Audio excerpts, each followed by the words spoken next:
apa nulis di chat gitu, pertanyaan atau komentar atau apa, silahkan tulis di chat supaya saya bisa langsung melihat dan saya langsung bisa bereaksi, kira-kira ya. Jadi saya ulangi, pertama rencananya hacker, bagaimana hacker bekerja, kemudian bagaimana mengamankan sistem server, kemudian bagaimana mengontrol bagaimana user berinteraksi dengan server, contohnya paling sederhana adalah password. Kemudian yang terakhir adalah bagaimana mengaudit, memastikan bahwa sistem itu aman. Jadi ini lebih ke arah auditor sih sebenarnya yang terakhir. Oke. Kenapa itu semua penting? Saya akan coba kasih lihat slide saya. Ini slide-nya buat Chief Operation Officer sebetulnya. Mungkin lebih cocok buat Bapak Ibu. Jadi agak cocok nih sekarang yang ini. Jadi saya rubah nih materi sedikit. Saya akan masuk ke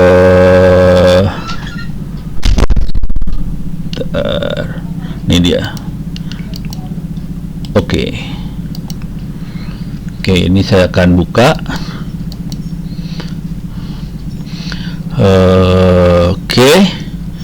Ini saya slideshow aja. Mudah-mudahan masih tetap lihat ya. Nah, ini kalau di sebelah kanan kelihatan ada kotak, itu saya lagi monitor. Ya. Meeting chatnya ini nggak apa-apa dibuka, soalnya agak lumayan besar. Aman Pak? Ini saya geser gini ya. Boleh. Ya itu chat boxnya kelihatan. Saya sambil monitoring chat ya. Oh jadi, ya boleh. Nanti atau saya bantu monitoring Pak jika ada. Oh iya, oke. Terima kasih Pak Arif. Jadi ini kita untuk C-level maksudnya untuk chief executive officer segala macam. Ini untuk chief itu ya. Jadi untuk pimpinan lah kira-kira. Saya akan jelaskan sedikit bagaimana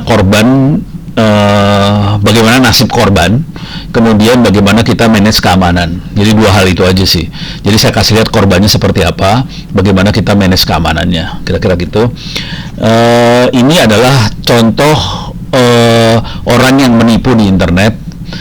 Mereka ini contohnya menawarkan ini ya, saya akan transfer sejumlah 5,5 juta US dollar kayak gitu ya. Gitu. Nah ini kalau kita udah sering sih kita tahu ini bohong. Jangan khawatir. Yang ketipu seperti ini guru saya sendiri sih, profesor di Institut Teknologi Bandung, ketipu 200 juta. Jadi yang kayak gini kayaknya biasa aja, tapi ada yang kena gitu. Jadi guru saya profesor di ITB kena 200 juta. Terus waktu itu ada seorang ibu di Klaten, Pono, bisa bantuin nggak? Saya ketipu 300 juta. Terus ada seorang ibu lagi di mana sih? Pondok Indah 2 miliar. Jadi kalau kita melihat ini kayaknya biasa aja, tapi korbannya ada, jangan khawatir. Jadi ngeri sih sebenarnya. Nah ini contoh yang kena. Soalnya Bono minta tolong akun saya dihack, minjem uang gitu ya. Nah ini biasa dan kelihatannya sih biasa aja, tapi korbannya nggak kecil kerugiannya ya. Ini contohnya dia kena 52 juta rupiah gitu. Istri saya sendiri kena, dia 6,5 juta rupiah kena. 3 kali, 1 gagal, 2 berhasil. Jadi totalnya 6,5. Itu istrinya Ono aja kena, jangan khawatir. Oke. Ini ada lagi kena 11 juta, 12 juta. Pusing dah. Ini yang lumayan ekstrem. Ini posisi dia ada di Jepang. Ini orang Indonesia ada di Jepang. Kemudian dia beli koin seharga 72.000 US dollar di Makau. Hilang. Ini hampir 1 miliar ini hilang. Kayak gitu. Saya sudah terlilit sama hutang. Jadi ya gitu. Dan ini yang berita terakhir ini kemarin Indodex jebolnya 20 juta US dollar. Indodex itu di Indonesia ya, kena segitu, dihack. Terus ini lagi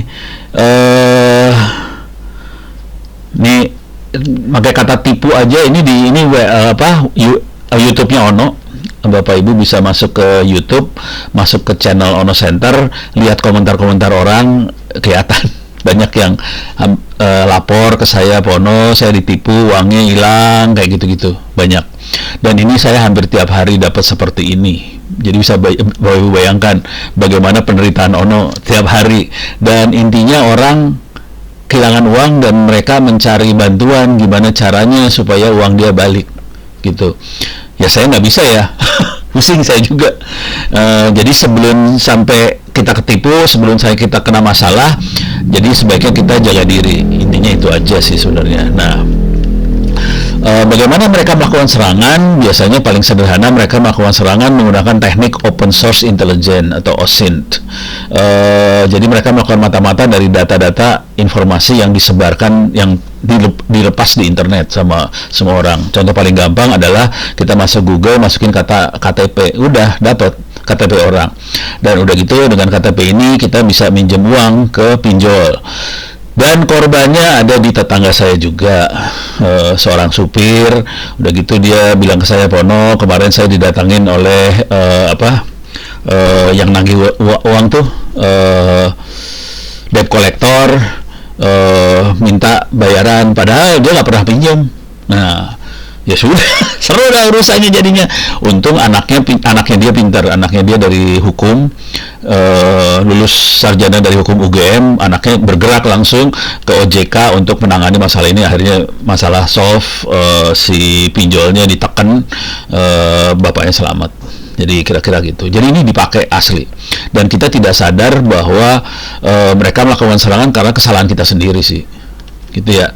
Nah, yang sering kali terjadi adalah ngeklik APK ini. Jadi kalau kita di WhatsApp, kemudian ada undangan pernikahan lah, ada dari kurir, ini barang Anda nyangkut atau gimana, silahkan diklik. Bahkan istri saya juga kena kemarin. Kenanya tuh gini karena ada WhatsApp dari Dirjen Pajak. Anda kurang bayar pajak, silahkan klik link ini. Padahal itu APK gitu. Pas udah ngeklik baru dia ngomong ke saya, Pak, ini barusan ada teguran dari Dirjen Pajak, kita kurang bayar, terus harus ngeklik APK ini, logonya Dirjen Pajak. Ya diklik sama istri saya lah. Wah, saya bilang nggak mungkin lah Dirjen Pajak ngasih APK lewat WhatsApp. Saya bilang, ya udah diklik. Terus gimana solusinya? Format tuh handphone, format handphonenya, udah. Kok paksa foto hilang, semuanya hilang, ya daripada habis. Nah, kalau sampai APK yang diklik, apa yang terjadi? Ini contohnya ya, contoh-contoh screenshot di Google lah. Kata kuncinya gampang, penipuan.apk WhatsApp, keluar semua, bisa diklik. Apa yang terjadi kalau APK itu diklik? APK itu sebetulnya termasuk kategori Remote Access Trojan atau RAT. Dia bisa nyuri cryptocurrency, password buat internet banking, kode-kode untuk two-factor authentication, lock screen password, capture screen, call log, SMS log, kirim SMS, install aplikasi, jalankan aplikasi, ngambil gambar dari kamera kita, gambar dan audio ya. Jadi dari kamera kita bisa diambil, dilihat di handphonenya si hacker, bisa kelihatan semua. Softwarenya namanya kategorinya Remote Access Trojan atau RAT. Itu bisa kita cari di GitHub. Kalau kita masukin kata kunci Android RAT, ada 75 aplikasi seperti ini dan bisa diambil gratis. Kalau kita udah bisa ngambil ini, udah gitu kita bungkus aplikasinya, kemudian kita bisa kirim lewat grup WhatsApp. Kalau ada orang ngeklik, handphonenya dia walaupun kondisi layarnya warna hitam kayak standby, itu berkomunikasi sama si hackernya. Cara bikinnya nggak susah sih sebenarnya. Kebetulan saya memang ngajarin ini juga. Minta maaf, saya ngajarin ini sih di kuliah cyber security, saya ajarin beneran ke mahasiswa saya bagaimana kita ambil sebuah APK yang baik, misalnya dari APK Kemen investasi misalnya, kita ambil aja APK-nya, kemudian kita bungkus APK-nya dengan software jahat ini. Software yang kita pakai buat bungkus bisa pakai MSF Venom. MSF Venom adanya di Kali Linux. Nanti mudah-mudahan saya ada waktu buat ngasih lihat Kali Linuxnya. Ini cara bungkusnya seperti ini. Kalau udah dibungkus, si software dijalankan di handphone, kita dari si hacker kita bisa ngirim perintah ke handphonenya. Ini contoh-contoh perintahnya. Kita bisa WLAN geolocate. Dengan WLAN geolocate kita bisa tahu handphonenya lokasinya ada di mana. Kita bisa dump call lock, kita bisa lihat si handphone pernah nelpon kemana aja. Dalam SMS kita bisa ngambil si handphone pernah SMS apa aja, kemana aja. Bahkan kita bisa kirim SMS ke nomor berapa, beritanya apa bisa dikirim SMS itu, dan kita bisa nempelin webcam handphone ke komputer kita, kemudian layarnya handphone kita tarik. Perintahnya seperti ini. Ini bisa dengan mudah kita lakukan kalau kita bisa bungkus APK-nya dengan Trojan tadi dan kita lemparkan di grup, dan udah gitu orang install.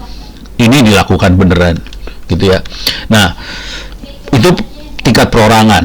Pada tingkat perusahaan atau institusi atau kementerian dan sebagainya, kita akan coba lihat bagaimana serangan yang di level corporate. Serangan paling akhir kemarin 2 hari yang lalu, Indodex jebol 22 juta US dollar hilang. Nah, yang ini contoh-contoh yang lama. Ini Agustus tanggal 14 2024, PGRI Pontianak datanya lepas, terekspos.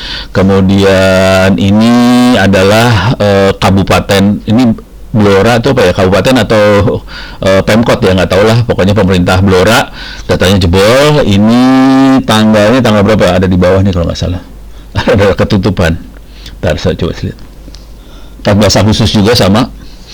Jadi ada 5.000 nick, nama, tempat tanggal lahir, email dan sebagainya jebol. Itu 14 Agustus. Ini slide agak lama, jadi datanya 14 Agustus.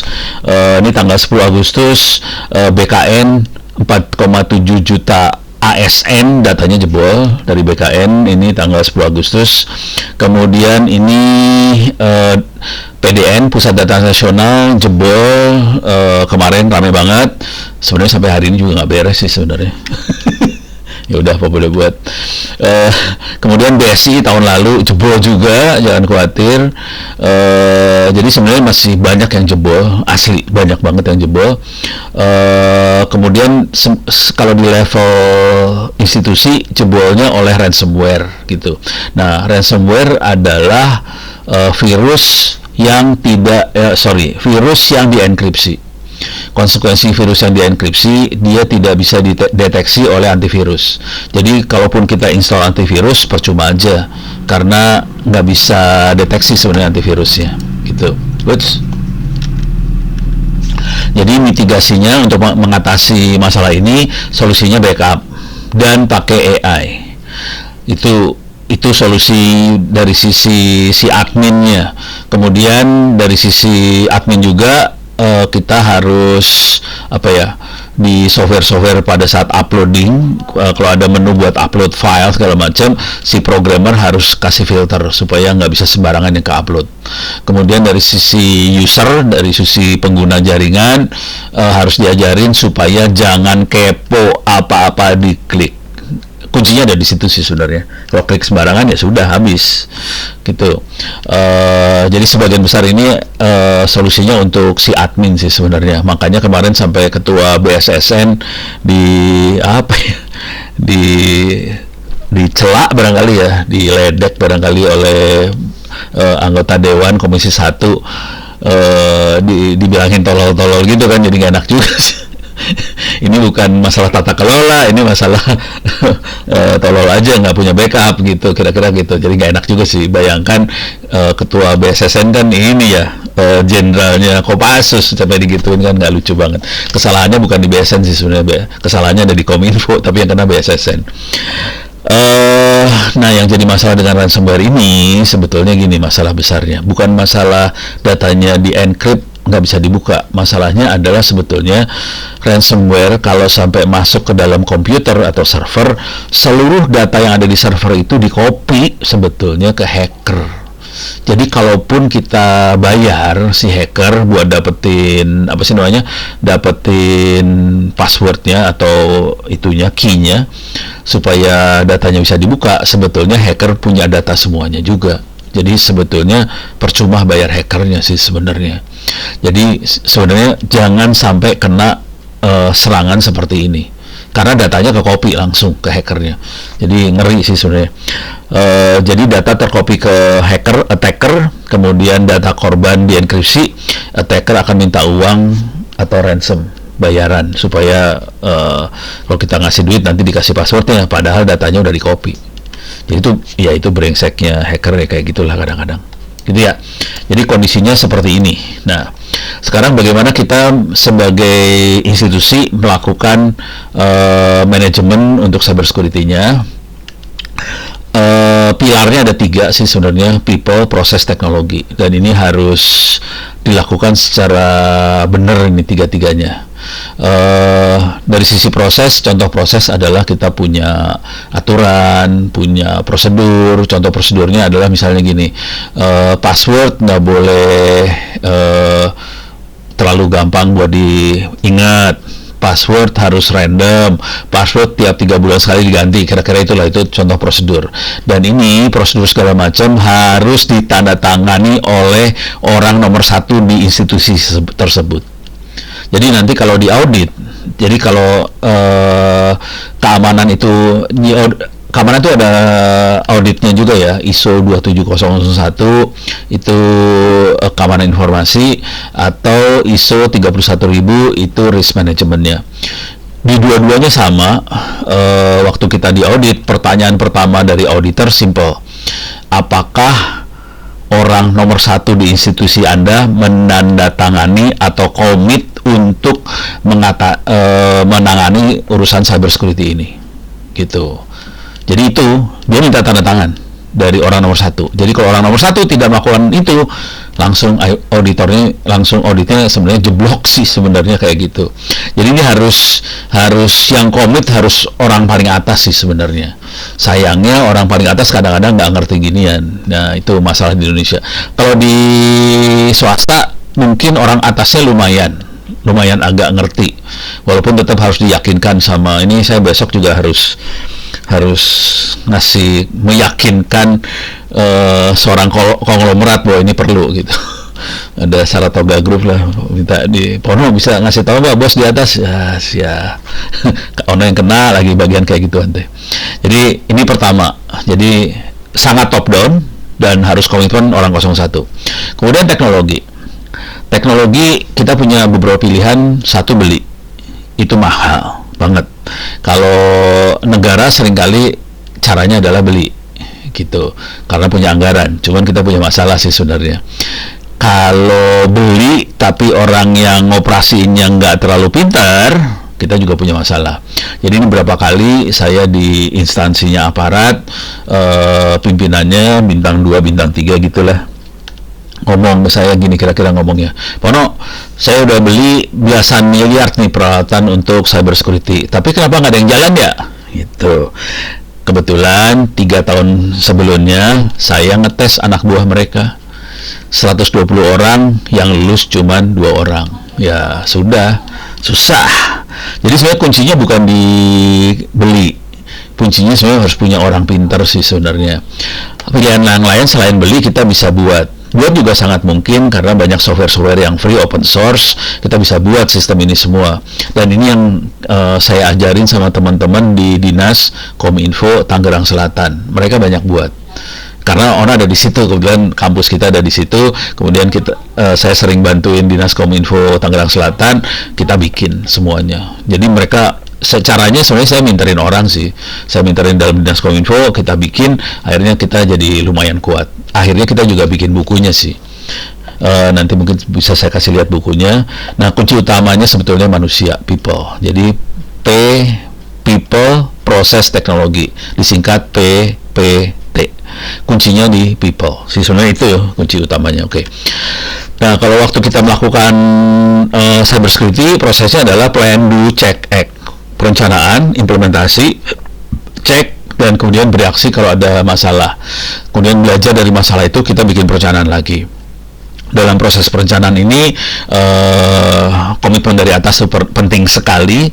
Audit ISO 27001 untuk keamanan informasi, audit 31.000, dan audit menggunakan indeks kami. Indeks kami adalah indeks yang dibikin oleh teman-teman BSSN. Itu bisa dipakai untuk perencanaan awal. Kalau udah lebih serius, kita bisa pakai ISO 27001. Ini semua auditnya lebih ke arah audit dokumen ya. Nah, tapi mulai dari dokumen dulu lah. Dokumennya harus ada, dari dokumen itu baru kita implementasi yang benerannya. Untuk implementasi kita itu sangat heavy, sangat berat ke teknologi. Kita bisa beli, kita bisa buat, harus punya SDM yang pintar. Jadi do dan cek ini sebagian bisa dilakukan oleh vendor sih sebetulnya kalau kita punya uang. Cuman saya pribadi nggak full rekomend ke situ karena nanti kita jadi tergantung sama vendor. Kalau saya lebih suka, saya biasa hidup di kampus, kita bikin apa-apa sendiri sih sebenarnya. Nah, kalau ada terjadi apa-apa, akan ada dua hal besar yang harus dilakukan. Yang satu adalah komunikasi ke masyarakat, corporate communication ke masyarakat, ini orang-orang komunikasi ya. Kemudian yang satu lagi adalah forensik untuk cari barang bukti, dan ini kita usut kenapa bisa sampai jebol dan sebagainya. Dan ini siklus ini jalan terus, nggak pernah berhenti sih sebenarnya. Oke, nah sekarang masalahnya kalau itu tidak dilakukan. Ini saya kasih lihat pasal dan ayat yang ada di Undang-Undang Perlindungan Data Pribadi. Ini pasal 67, kalau ada seorang sengaja melawan hukum mengumpulkan data pribadi yang bukan miliknya, dendanya 5 miliar. Kalau ada seorang yang sengaja melawan hukum mengungkapkan data pribadi, 4 miliar. Orang sengaja melawan hukum menggunakan data pribadi. Jadi yang pertama tadi memperoleh, mengumpulkan, yang kedua mengungkapkan, yang ketiga adalah menggunakan 5 miliar. Ini kalau seorang ya, kalimat pertamanya adalah setiap orang. Kalimat pertamanya setiap orang. Ini kalau orang itu miliar. 5, 4, 5. Gitu ya. Nah, itu pasal 67. Kita lihat di pasal 70. Kementerian kategorinya bukan manusia. Kementerian kategorinya korporasi. Kategorinya bukan manusia kementerian itu. Nah, pidana denda yang dijatuhkan kepada korporasi 10 kali dari pidana manusia. Itu. Jadi kalau tadi 4 miliar atau 5 miliar, sebetulnya kalau ke kementerian 40 miliar, 50 miliar. Kalau sampai datanya bocor. Jadi PDN kemarin sebetulnya Kominfonya kena segini harusnya. Kebetulan undang-undang ini berlakunya bulan depan kayaknya ya. Jadi kemarin belum berlaku, masih selamat ya. Selain denda, ada perampasan keuntungan atau harta kekayaan, pembekuan seluruh atau sebagian korporasi bisa dibekukan segala macam. Jadi ini serius banget sih. Dan ini udah lama kan tanda tangannya, dan ini akan berlaku bulan depan kalau nggak salah, atau 2 bulan lagi lah kira-kira. Jadi ini bentar lagi berlaku, jadi ini serius sebetulnya. Nah, bukunya ini ada di Andi Offset, andipublisher.com. Ini tolong kasih tahu ke teman-teman IT yang benerannya. Silahkan dibeli, bukunya diterangkan di sini cara-cara untuk menangani. Jadi apa yang tadi saya jelasin ada di sini. Ini kalau indeks kami bisa dilihat di bssn.go.id/indeks-kami. Ini dia bentuknya file Excel, bisa diambil. Ini bentuk file Excelnya. Pertanyaan pertama dari indeks kami adalah, apakah pimpinan instansi Anda secara prinsip dan resmi bertanggung jawab terhadap pelaksanaan program keamanan informasi? Gitu ya. Pertanyaan pertamanya selalu itu. Jadi harus pimpinan yang melakukan ini semua. Jadi bapak-bapak ibu ya tolong kasih tahu pimpinan deh, ini serius, ini bukan sembarangan. Karena apa? Karena dendanya puluhan miliar gitu. Jadi pimpinan yang turun, bukan kepala seksi, bukan gitu ya. Dan kalau kita menyelesaikan indeks kami, nanti dia akan mengeluarkan kayak apa ya, tingkat kematangan ini akan dikeluarin, kita dapat warna yang mana gitu, dikasih tahu sama dia, kita sampainya ke tingkat yang mana. Jadi kalau udah tingkat kematangannya udah cukup matang, siap buat dilakukan sertifikasi ISO 27001. Indeks kami ini free dari teman-teman BSSN, silahkan dipakai lah. Ini juga ada yang buat tata kelola keamanan informasi, sama nih bentuknya. Ini yang udah di download ya, bentuknya file Excel bisa dilihat. Ini resiko kawanan, ini ISO 31.000 lah. Ini lebih kalah resiko kawanan informasi. Bentuknya file Excel, ada di indeks kami juga, bisa diisi. Jadi kira-kira kayak gini. Pertanyaan selalu dokumennya mana? Nama yang tanda tangan siapa? Ada dokumen, dia selalu minta dokumen sih sebenarnya. Jadi kita harus nyiapin dokumen-dokumen, tapi sebaiknya jangan hanya sekedar dokumen, tapi benar-benar disiapkan. Oke, ini slide yang ini dulu ya. Ini slide-nya udah saya upload. Ini kalau ada apa-apa silahkan di chat. Nah, sekarang saya masuk ke materi yang horornya. Sekarang jam berapa? Jam 2. Oke, kita akan ngasih lihat hacking, footprinting, sniffing, attack password, attack database. Oke, ini hacker kerjanya seperti jadi. Saya tidak berharap Bapak Ibu betul-betul menguasain ini. Saya cuma berharap Bapak Ibu gini cara, cuman itu aja sih. Hacker kerjanya seperti ini ya, gitu. Jadi kalau udah ngerti hacker kerja, jadi ada insting. Alah, kita harus nyiapin apa. Nah, nanti kalau Bapak Ibu ikut 4 kali sesi ini, Bapak Ibu akan dapat sertifikat dari teman-teman Gramedia Academy. Sertifikatnya sudah mengikuti pelatihan digital security ini. Jadi sertifikat yang pertama adalah sudah mengikuti. Cuman kalau Bapak Ibu iseng mau mengerjakan ujian di web ini, LMS Ono Center ORID/, kalau di teman-teman Gramedia kemudian kemarin mungkin menyebarkan alamatnya di Open Course ITTS ACID. Kuliahnya sama persis sebetulnya, cuman ini mesinnya lagi maintenance. Database-nya crash karena yang makainya ada 23.000 orang kemarin. Jadi ini mesin minta maaf nih, mesinnya tewas akhirnya. Jadi kita harus maintenance akhirnya. Mudah-mudahan bisa selesai dalam waktu beberapa hari lagi. Kalau bisa yang ini lebih enak sih sebenarnya, karena yang mesin opencourse.itts.acid nanti kalau selesai akan ngeluarin sertifikat juga free. Ini semua free, jadi nggak usah bayar apa-apa. Bisa dikasih tahu ke teman-teman yang lain. Silahkan ikut di Open Course ITTS ACID. Cuman kondisinya sekarang lagi maintenance. Saya kasih ini ya, URL-nya saya kirim di chat. Ini yang ITTS sedang ini kondisinya ya, sedang apa sih namanya? Yang ITTS sedang maintenance. Saya akan kirim juga yang ini, yang di LMS Ono Center. Oke. Jadi lms.onocenter.org. Ini jujur dulu terus terang, yang mesin yang LMS Ono Center ORID umurnya sekitar 8 tahun. Rencananya mau saya format. Jadi ini mau diformat sih sebenarnya. Udah gitu sertifikat HTTP-nya udah expired. Saya update soalnya mau saya format. Jadi ini rada kacau dari sisi security sih sebenarnya. Cuman dia masih jalan. Cuman mau saya format ya dipakai aja nggak apa-apa. Nanti kalau bisa nyelesain ini, ada kuis-kuisnya di sini. Ini ada kuis, nanti ke bawah ada kuis, ke bawah lagi ada kuis. Cuman lumayan berat sih. Kalau bisa ya syukur, kalau enggak ya nggak apa-apa sih. Paling nggak Bapak Ibu dapat sertifikat sudah menghadiri kuliah 4 kali tadi. Oke, saya akan kurang-kurangin banget materinya, beban materinya supaya nggak terlalu berat buat Bapak Ibu yang bukan admin jaringan. Oke, supaya masih fun gitu buat ngikutin. Tapi ini adalah ilmu yang harus dikuasain sama orang-orang security kayak gini ilmunya. Ilmunya berat sih. Ini saya kasih lihat, ini satu ilmu yang parah banget. Ilmu yang ini kita bisa bikin seluler sendiri. Jadi yang ini ilmunya parah. Kita bisa bikin seluler sendiri, dan saya juga ngajarin. Ada pertanyaan, untuk akses LMS-nya butuh password. Jadi gini nih, saya kasih lihat aja ya.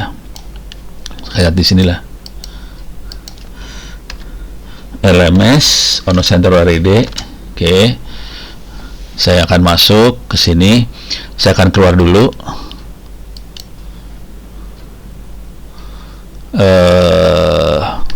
Jadi untuk passwordnya, nah ini kelihatan nih. Insya Allah bulan Mei akan diformat, diupgrade OS-nya karena sudah tidak bisa diupgrade lagi semuanya, umurnya udah terlalu tua. Oke.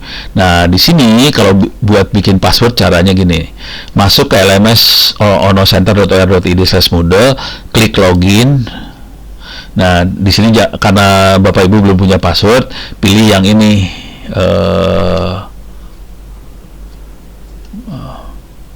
Oh, di yang kanan nih. Minta maaf.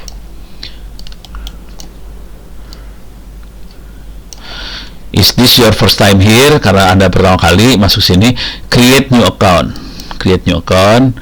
Nah, di sini masukin username, password, email address, first name, last name, country, segala macam. Nah, yang jadi masalah di passwordnya. Password harus 8 karakter, harus ada angka, harus ada huruf kecil, harus ada huruf besar, harus ada angka-angka yang ajaib, tanda tanya, tanda seru, apa segala macam. Yang paling penting bukan itu sih sebenarnya, harus ingat. Kalau nggak ingat berabe. Tapi nggak apa-apa sih, kalau misalnya punya masalah silakan email ke saya kasih email saya noindo.net.id, saya ketik ya nih. Nah ini silakan email ke saya, nanti saya bantuin gitu ya. Jadi bikin akunnya nggak susah sih sebenarnya. Saya akan login. Materi trainingnya ada di sini semua sih sebenarnya, tapi di sini sebenarnya materi kuliah 1 semester sih, bukan materi training 4 kali pertemuan. Iyalah jadi kayak gini. Oh nggak apa-apa. Ya udah, ini saya masuk sini ya. Nih. Jadi materinya di sini nih. Materinya bisa dilihat di sini. Saya akan masuk lagi ke materi buat ini, udah materi udah ini yang kita pakai training aja ya. Saya akan coba kasih lihat ini semua dengan cara saya akan bikin simulasi. Ini simulasinya, ini softwarenya namanya GNS3, free, gratis. Cuman saya tidak berharap Bapak Ibu bisa install ini. Kalau mau install juga gampang sih sebenarnya, buat orang IT sih gampang. Jadi di sini saya punya server yang akan saya serang. Kemudian ini ada Kali Linux, ini software yang biasa, sistem operasi yang biasa dipakai oleh hacker buat nyerang. Kemudian dilewatin ke switch supaya bisa komunikasi ke sini, dan ini saya sambungin juga ke internet. Ini kelihatannya simulasi, tapi ini beneran jalan nih, mesinnya hidup. Ini adalah servernya. Saya bisa masuk ke servernya. Di sini saya cuma mau ngecek nomor servernya berapa, IP addressnya berapa, supaya nanti saya bisa serang dari Kali Linuxnya. Kali Linux, oke. Ini IP-nya udah kelihatan. Pakai ini perintah ini juga bisa lihat 192.168.0.209. Jadi itu nomornya si server 192.168.0.209. Nah sekarang jadi ini kayak handphone aja sih sebetulnya. Walah. Oke, saya punya masalah, hadisnya tinggal dikit. Oke, mudah-mudahan nggak apa-apa nih.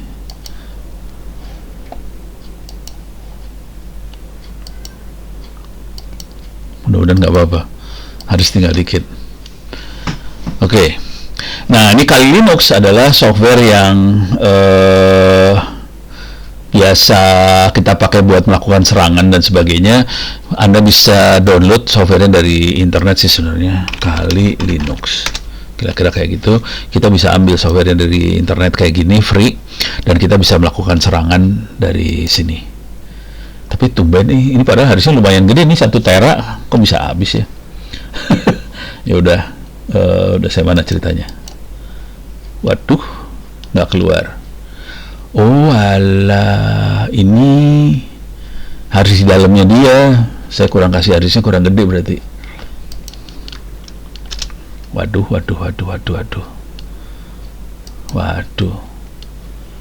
Wah, nih kurang gede. Harusnya kurang gede. Wah. Aduh. Bentar. Kalau nggak harus ada plan B-nya sih sebenarnya ini. Ini Kali Linux-nya mana dia? Ini dia. Saya pengen tahu harddisknya berapa gede nih ya. Prosesor, storage-nya, wah nggak kelihatan. Oke.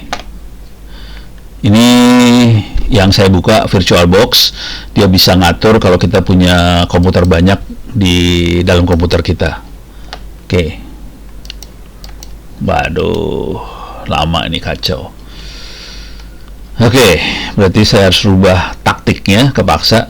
Karena kali Linuxnya saya punya masalah, dia kurang gede, harddisknya, saya kepaksa minta maaf nih, harus matiin, kepaksa. Power off machine. Nah, ini juga kepaksa dimatiin juga. Saya ganti konfigurasi. Nih. Oke. Saya harus matiin semuanya. Saya harus ganti konfigurasinya supaya pakai komputer saya buat nyerang. Jadi saya nggak pakai Kali Linux buat nyerangnya. Saya pakai komputer saya karena saya tidak berhasil nyalain Kali Linuxnya ternyata. Oke, ini saya matiin semuanya. Ini saya tutup. Ini saya bunuh semuanya. Delete. Oke. Ini saya nggak berhasil nyalain Kali Linux karena harddisknya kekecilan. Dia komplain nggak bisa nyala. Nah, sekarang saya akan langsung dari sini, saya akan nyalakan. Ini komputer yang akan saya serang. Coba saya lihat settingannya dulu, soalnya dia suka ngerubah settingan soalnya. Networknya, nah ini settingan saya rubah. Saya masukin ke bridge adapter. Oke. Saya akan nyalahin servernya buat diserang. Oke, ini saya nyalain lagi servernya. Cuman nanti serangnya saya bukan dari Kali Linux, saya akan nyerang dari komputer saya yang saya pakai ini sekarang. Oke, jadi konfigurasi dirubah kepaksa. Karena tadi saya gagal nyalain Kali Linux. Nah, sekarang sebelum terlalu jauh, saya akan ngasih lihat Bapak Ibu kalau pengen buku-bukunya. Tadi saya udah ngupload beberapa file buat buku-buku. Ini saya kasih lihat perpustakaan digital yang ada di rumah saya. Ini perpustakaan digital. Di sini ada cyber security. Ini buku-bukunya bisa di-copy semua, PDF bisa di-copy. Kalau Bapak Ibu kirim harddisk, saya copyin. Karena Bapak Ibu urusannya ke arah investasi, di sini ada folder namanya startup. Ini buku-buku buat startup juga ada. Kalau investasi, ini startup buat bikin perusahaan. Clear lagi layar. Di sini juga ada folder buat trade, stock, sama foreign exchange. Di sini buku-bukunya juga ada, bisa di-copy. Untuk perikanan juga ada, pertanian sih banyaknya. VAR data library 2, library 3 books, farming. Pertanian, dalam pertanian ada perikanan juga sih sebenarnya. Nah, ini buku-buku yang buat tani, ternak, dan sebagainya. Di bagian ternak saya ada buat perikanan dan sebagainya. Juga ada buku untuk desa, rural, segala macam ada di sini juga. Jadi silakan kalau pengen ngopi, silakan kirim harddisk ke rumah saya. Nanti saya copyin semua bukunya. Kalau Anda nanya bayar berapa, bayarnya gampang. Sesudah sholat, doain aja. Udah, bayarnya gitu aja, gampang. Beres ya, sip. Nah, sekarang mudah-mudahan udah nyala ini servernya. Oke, server sudah nyala. Saya cek dulu. Oke, saya masuk ke servernya. Berarti saya harus install beberapa software buat serangan di komputer yang saya pakai sekarang. Kalau kita pakai Kali Linux, software buat nyerangnya sudah siap di Kali Linux. Cuman ini saya pakai komputer saya buat kerja, yang ini akan saya rubah supaya bisa saya pakai buat nyerang juga komputer itu. Jadi untuk nyerang tidak harus pakai Kali Linux, bisa aja pakai komputer yang biasa kita pakai kerja sih. Nah, ini bentar. Oke, clear layar. If config, IP-nya masih sama 192.168.0.209. Oke, sekarang saya akan kasih lihat di sini, clear layar, sudo saya gedein aja ya.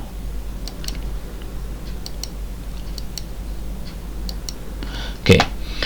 Udah, saya gedein lagi, tambahan lah gedenya biar enak lihatnya.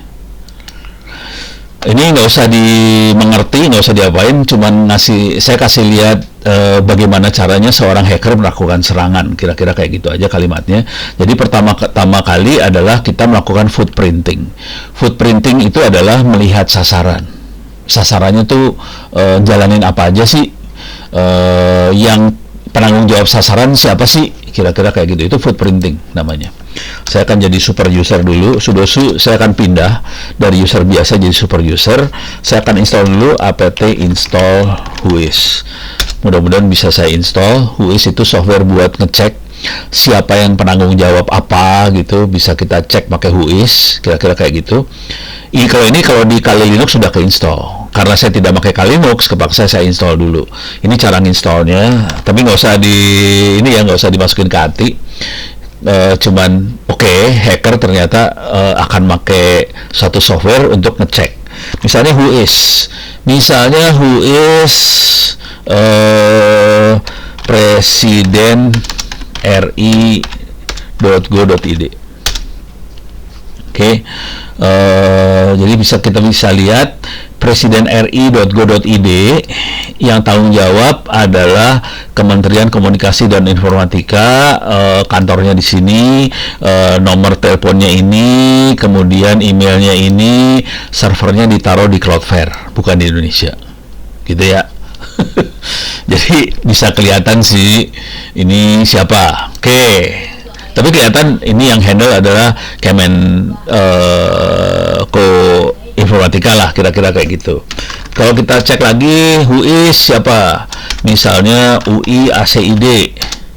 Nah, ini kita bisa lihat UI, yang ngurusin UI adalah CBN, lokasinya ada di Cyber 2, Tower Cyber 2 di Kuningan, lantai 33. Nomor teleponnya ini, nomor teleponnya CBN yang ini, kemudian emailnya CBN yang ini. Dia akan bertanggung jawab untuk UI, kira-kira kayak gitu. Jadi kita bisa ngelihat siapa yang tanggung jawab siapa, kira-kira kayak gitu. Kemudian kita bisa cek lagi, misalnya BIK www.presidenri.go.id.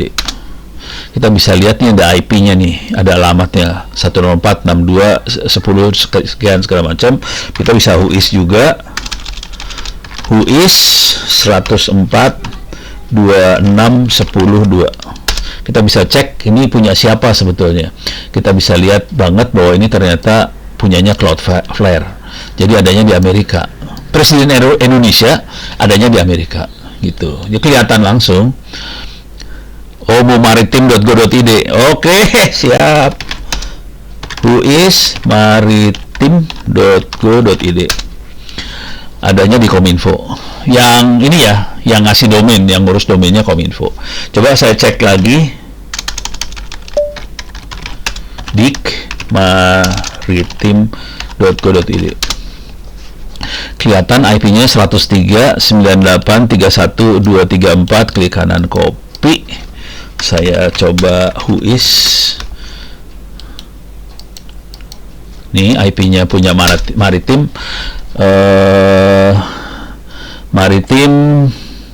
Lokasi mesinnya kayaknya ada di gedung cyber di Kuningan Barat nomor 8. ID NIC bukan IP, minta maaf. Ini yang IP address-nya dikasih oleh gedung cyber. Kemudian penanggung jawabnya namanya Vicky Ezra Immanuel, Jalan Medan Merdeka Barat nomor 15, nomor teleponnya sekian, emailnya yang ini, kira-kira kayak gitu. Jadi ada nomor fax, nggak tahu fax masih ada nggak sama hari ini ya. Agak ajaib sih ada faxnya. Ya kira-kira kayak gitulah tekniknya. Itu untuk salah. Ini untuk footprinting. Sedangkan kita coba kasih lihat yang namanya sniffing. Sniffing saya akan pakai ini Wireshark.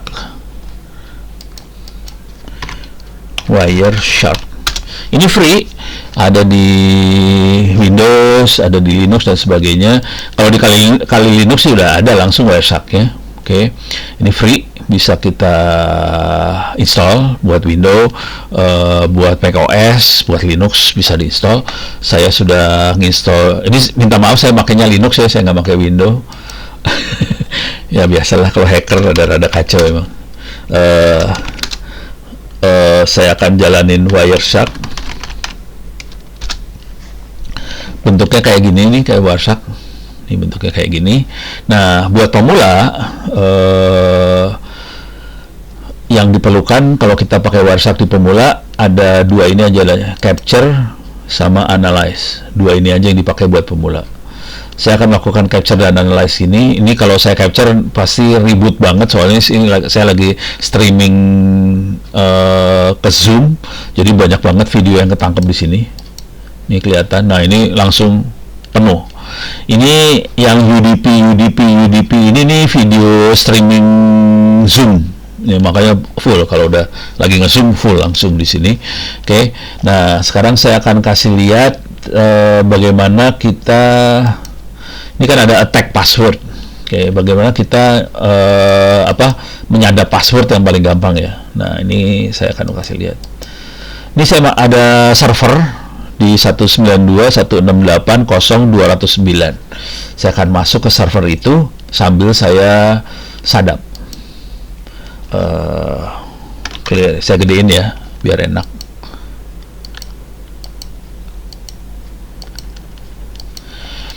Clear? Oke. Saya masuk ke server 192.168.0.209. Oke. Ini saya pakai perintah-perintah yang agak tidak manusiawi. Kalau Anda masuk ke server yang normal, bisa waktu login itu adalah masuk ke server. Nah, yang jadi masalah kalau kita masuk ke server tidak pakai security, tidak di-encrypt dan sebagainya, ini tidak dienkripsi. Ini telnet itu adalah komunikasi yang tidak di-encrypt sama sekali. Konsekuensinya kita bisa lihat sebetulnya apa yang sedang dikomunikasikan. Saya enter, mudah-mudahan connect ke servernya. Nah, ini udah connect ke Ubuntu 18.04. Servernya nama username-nya sama Ono. Oke. Passwordnya nggak ada yang bisa lihat kan passwordnya. Nah, kalau saya lagi ngasih kuliah biasanya gitu. Ini password kelihatan nggak? Nggak. Aman nggak? Aman. Jadi karena passwordnya nggak kelihatan, orang ngerasa aman. Yang jadi masalah, komunikasi ini tidak dienkripsi. Jadi walaupun rasanya aman, ya ini kita punya masalah sih sebenarnya. Karena tidak dienkripsi, dan ini lagi ada proses hadap, jadi kita bisa ngeliat apa yang sedang dikomunikasikan sih sebenarnya.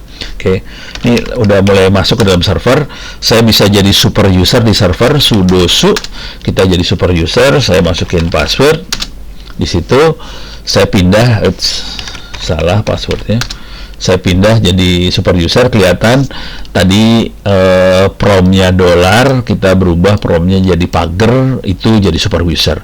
Super user adalah penguasa si server. Ini saya kasih lihat aja masalahnya dengan kalau kita punya email di luar, bukan di instansi. Misalnya kita punya email di Gmail, si admin Gmail bisa melakukan ini, var spool mail. Kita bisa ngelihat folder-folder mail yang ada di server itu. Bisa aja baca more ono. Nah, kita bisa baca mailnya orang, gitu ya. Jadi bisa dibaca banget nih mailnya orang. Oke, caranya cuman more ono. Ya udah, kita bisa baca mailnya orang. Artinya apa di sini adalah sebetulnya kalau kita pakai email di Gmail dan sebagainya, orang si admin bisa baca emailnya orang sih sebenarnya. Nah, ini kita perlu belajar teknik-teknik buat mengamankan, itu akan diterangkan di sini sih sebenarnya. Enkripsi dan sebagainya. Bagaimana caranya supaya dengan kondisi emailnya di-encrypt, emailnya ada di server lain tapi kita encrypt. Enkripsi juga dipakai di WhatsApp. Mereka nyebutnya end-to-end encryption. Nah, itu harusnya aman. Cuman di WhatsApp itu grupnya itu pakai servernya WhatsApp. Konsekuensinya servernya WhatsApp jadi bisa baca semua komunikasi yang Anda lakukan di grup WhatsApp sih sebenarnya. Ini saya buka rahasia nggak ya? Ini ngomong jujur terus terang aja ya. Ini rada nggak enak sih ngomongnya sebenarnya. teman-teman aparat, KPK, kejaksaan dan sebagainya sedang pengadaan barang untuk melakukan penyadapan WhatsApp dan sebagainya, WhatsApp, komunikasi dan sebagainya. Jadi sebetulnya kalau mau jujur sih, pakai WhatsApp juga jebol semuanya sih, bisa dibuka semua komunikasinya. Jadi saya nggak rekomen sebetulnya pakai WhatsApp, makanya saya nggak mau pakai WhatsApp. Gitu ya. Tapi ini saya akan ngasih lihat bagaimana kalau pakai email kita bisa tutup dan mereka nggak bisa ngejebolin sih sebenarnya kalau di email. Kalau WhatsApp bisa jebolin sih sekarang kondisinya. Oke, lanjut. Ini udah, sekarang kita lihat di hasil sadapannya ya. Mana tadi teh? Mana? Kok nggak ada? Ini bukan. Oh, ini dia. Oke. Saya akan stop capture-nya. Saya stop. Oke. Sekarang saya harus nyari. Saya rubah aja ya. Saya filter lah. IP address 192.168.0.209. Kok nggak ada? Oh, ini dia dapat. Oke, ini komunikasi yang jadi tadi banyak banget komunikasi, ada komunikasi Zoom dan sebagainya.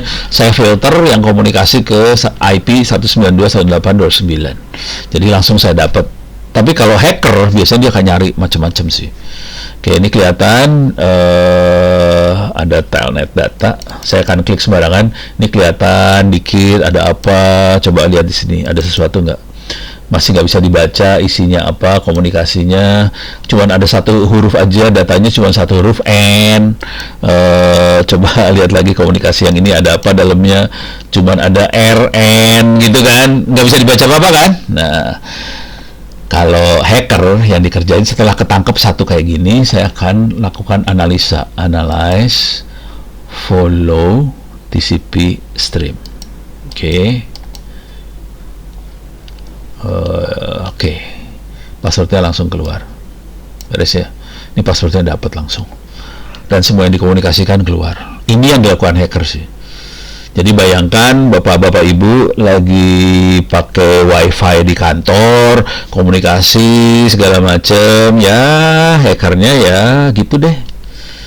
Nah, yang jadi masalah password wifi-nya ya, seringkali kan orang datang, ini saya butuh wifi, passwordnya apa? Ini passwordnya, silakan pak, gitu kan. Nak mau pakai password ya sudah, game satu kantor jadi dapat soalnya, gitu kira-kira.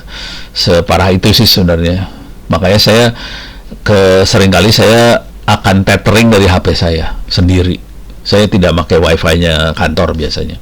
Misalnya saya namu kemana, saya akan pakai tethering dari wifi dari HP sendiri. Kalau bisa tetheringnya pakai USB, tidak pakai wifi. Soalnya ngeri sih. Kalau ya itu jeleknya kalau orang security, karena tahu bagaimana orang melakukan serangan, akhirnya takut sendiri. Jadi itu ya jeleknya saya penakut sih sebenarnya. Ini udah mulai kelihatan ya bagaimana dapetin ini. Oke. Sekarang saya akan lakukan ini saya buang dulu aja. Saya akan melakukan serangan yang lebih parah. Oke, ini saya keluar dulu.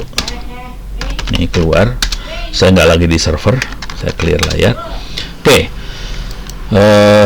Jadi naik ke atas. Ini udah footprinting, sniffing udah, attack password udah. Sekarang saya akan melakukan serangan ke database. Oke. Di sini di server, saya akan masuk sini. Di server ini 192.168.209 ya. Nih. Di server 192.168.0.209 saya sudah install aplikasi namanya DVWA 1.9. Cuman ini servernya jadi lemot banget Oke, mulai masuk. Ini ada DVWA. Makhluk apakah ini? Ini buat latihan serangan sih.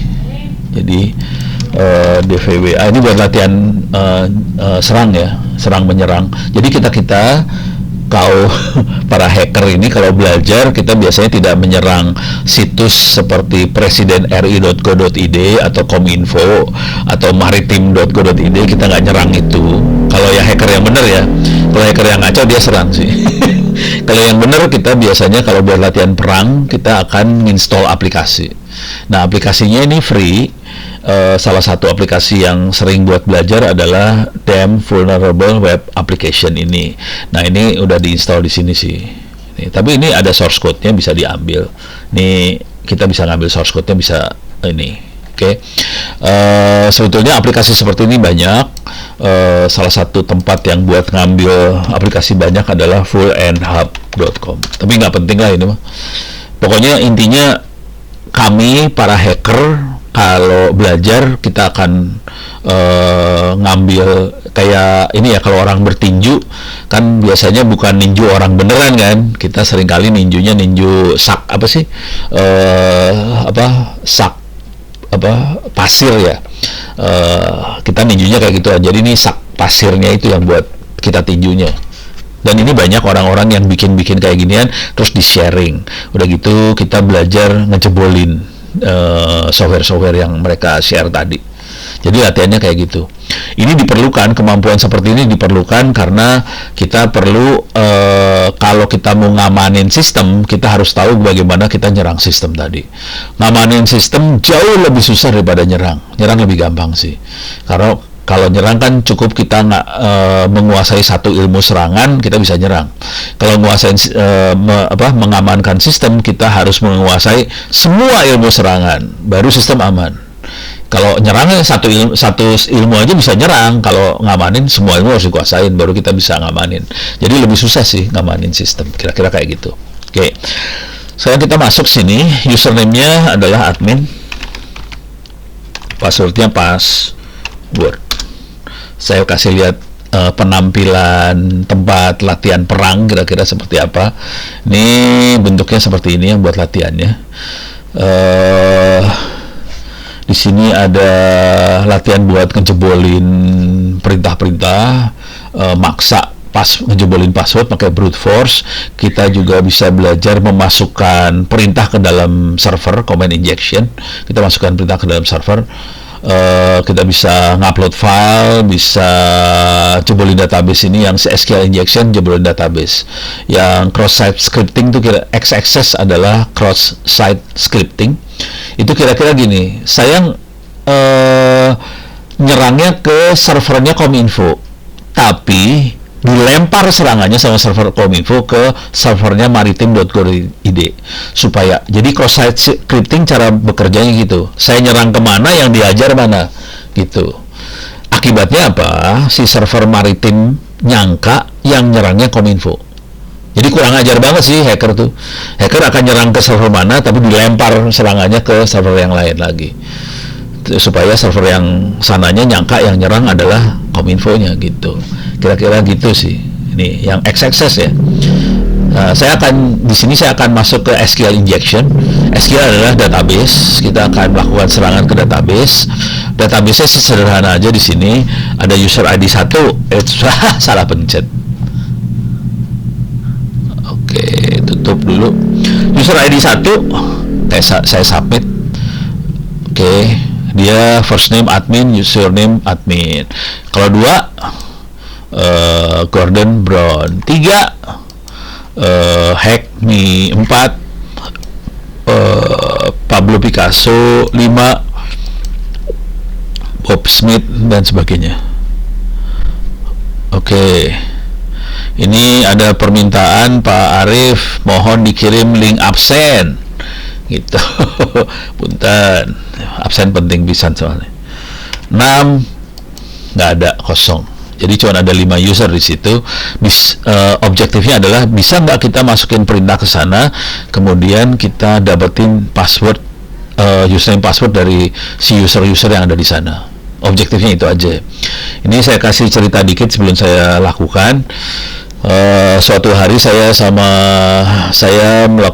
demoin cyber security, bentuknya seminar di salah satu kampus di mana ya, Manggarai, daerah sana lah. Nah, waktu itu saya dengan Dimas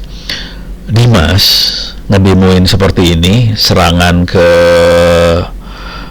mendemoin serangan ini ke server Israel, sampai Israelnya jebol live. Jadi apa yang saya lakukan di sini nanti sebetulnya kita bisa ngasih lihat bagaimana kita ngejebolin server benerannya. Cuman ini saya nggak lakukan ke server beneran. Nah, untuk latihan ini ada contekannya. Sebenarnya ada di buku yang saya upload tadi. Kalau ada yang belum diupload nanti bisa minta tolong Mas Dimas juga kali ya. Dimas lagi, Arif, kebanyakan orang, stres saya akan coba kasih lihat. Nah, ini minta maaf kalau agak ini ya, agak geek banget. Saya akan melakukan nyerang database. Jadi ini semua latihan buat nyerang DVWA udah saya masukin di halaman ini, masukin kata kuncinya DVWA. Saya akan nyerang ke SQL. Di sini ada perintah SQL di server DVWA. Ini akan nyerang ke dalam database-nya. Ini bukan nyerang di database-nya, ini lokasi. Saya masuk ke database-nya langsung kalau ini dari dalam. Jadi saya akan masuk dari sini. Oke. 192.168.0.209. Jadi saya akan masuk ke server 209. Yes. Ini tadi kalau diperhatikan, yang pertama saya tadi pakai telnet, yang kedua ini sekarang pakai SSH. Bedanya apa? Kalau SSH semua komunikasi dienkripsi dan aman. Jadi komunikasi yang aman seperti ini pakai SSH. Cuman masih banyak banget orang-orang yang pakai komunikasi yang tidak aman. Contohnya, tapi bukan telnet ya. Contohnya gini, kemarin saya sempat jadi kayak ngebantuin teman-teman, bukan komisaris ya, dewan pengawas lah. Jadi kemarin saya sempat bantuin teman-teman di dewan pengawasnya TVRI. Nah, kemudian teman-teman dewan pengawas meminta bantuan saya supaya minterin anak-anak IT-nya TVRI lah, kira-kira gitu. Nah, anak-anak IT-nya TVRI ternyata mereka harus menyimpan semua file-file videonya di server.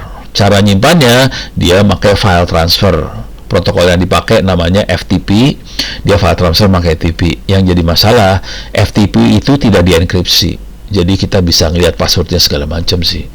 Jadi gitu sih. Jadi saya ngelihat masih banyak kementerian lembaga yang kayak nganggep remeh kayak gitu. Aduh, susah. Emang susah sih buat ngerubah sesuatu tuh ya. Tapi ya saya kasih tahu. Jadi ini ada masalah. Oke, saya udah masuk ke servernya. Sudo su, saya akan jadi super user. Saya akan kasih lihat data. Saya akan masuk ke dalam database-nya. Oke, saya akan tektokan ya. Ini perintah buat masuk database-nya. Usernya root, passwordnya 123456. Saya akan masuk ke dalam database-nya ini. Paste, masuk. Ini masuk ke dalam database langsung nih. Ini ada warning nih. Warning. Using password on command line interface can be insecure. Hati-hati, insecure karena orang bisa baca. Itu dia masalahnya. Sekarang saya ada di database sih sebenarnya. Saya ada di dalam server dalam database. Oke, sekarang saya udah dalam server database. Saya bisa kasih perintah seperti ini. Select first name, last name from dari tabel user, di mana user ID sama dengan apa. Nah, ini, salah. Sini. Ini saya paste. Nah, sekarang user ID-nya saya ganti 1. Clear. Use DVWA. Saya pakai database-nya DVWA dulu. Sekarang saya ini saya pindahin ke atas lagi biar kelihatan. Oke. Jadi saya akan pilih first name, last name from tabel user, di mana user ID sama dengan 1. Langsung keluar. First name-nya admin, last name-nya admin. Coba kita lihat di sini. Tadi, mana tadi DVA saya?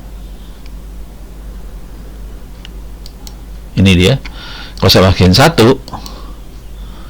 ini lewat webnya ya, kelihatan first name admin, surname admin. Coba kita lakukan lagi. Nomor 2, Gordon Brown. Coba kita lihat dari depannya. Gordon Brown.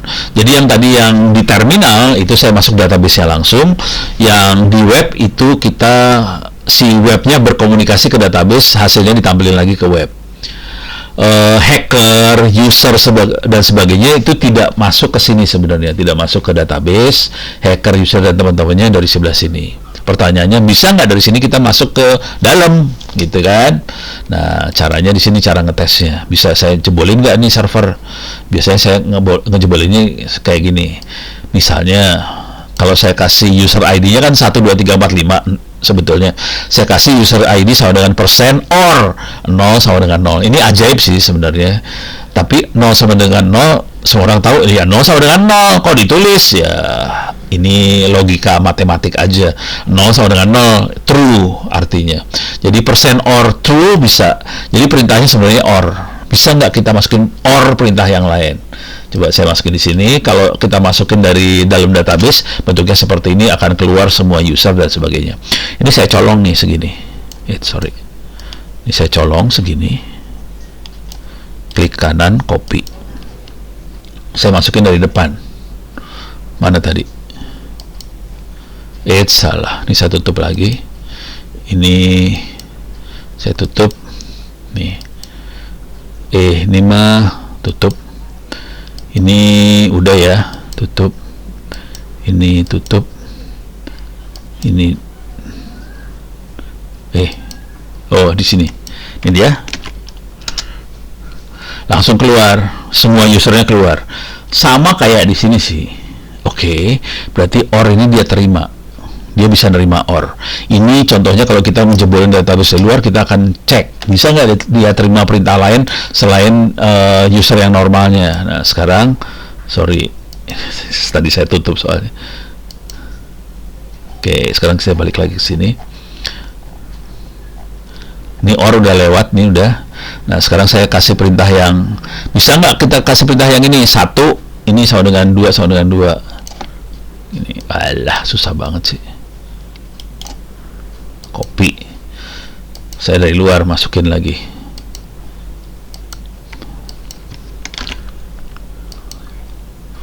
Bisa keluar semua. Atau saya kasih perintah yang ngaco banget ya. Dodol kutip or, misalnya enak kutip sama dengan enak. Suka-suka sih sebenarnya berkasih perintah apa aja. Whoops. Ya ada yang salah, kutipnya satu salah, kebanyakan kutip dia. Nah ini nggak boleh pakai kutip di ujung sebelah sini. Submit, langsung keluar. Jadi bisa seenaknya kita masukin dan kita bisa cek. Oke, berarti saya bisa masukin perintah dari luar. Setelah kita bisa masukin perintah dari luar, mulai kita ngasih perintah yang ngaco. Ini saya kasih perintah gini, persen or 0 sama dengan 0, union select 0, version berapa? Saya mau ngecek database-nya pakai versi berapa sih? Nah ini caranya gini, ngecek database-nya versi berapa.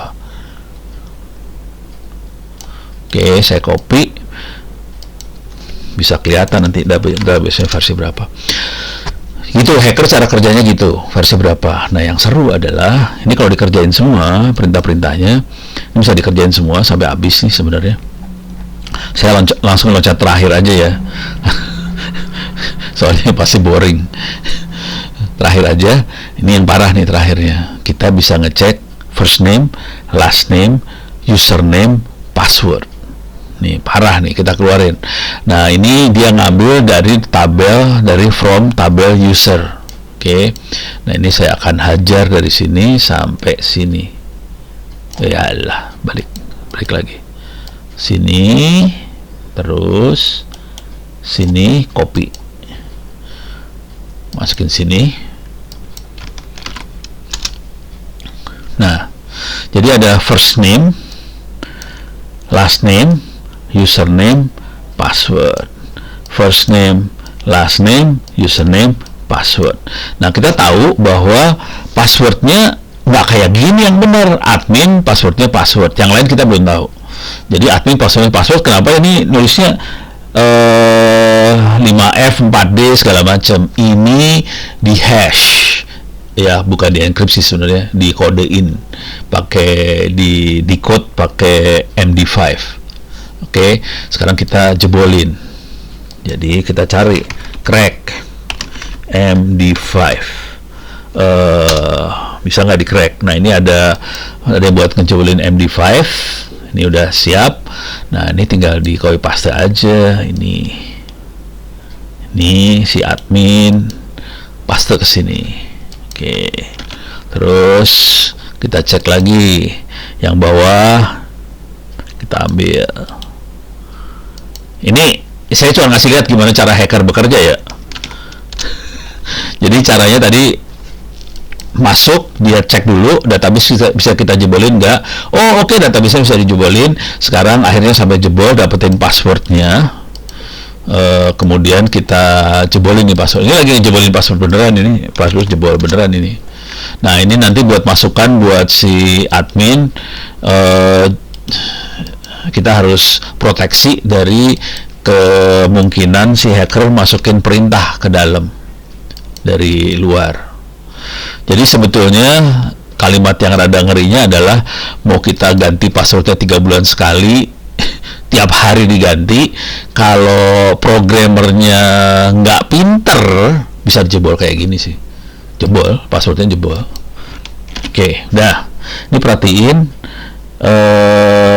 password yang atas sama yang bawah sama nih. Sama nih ya.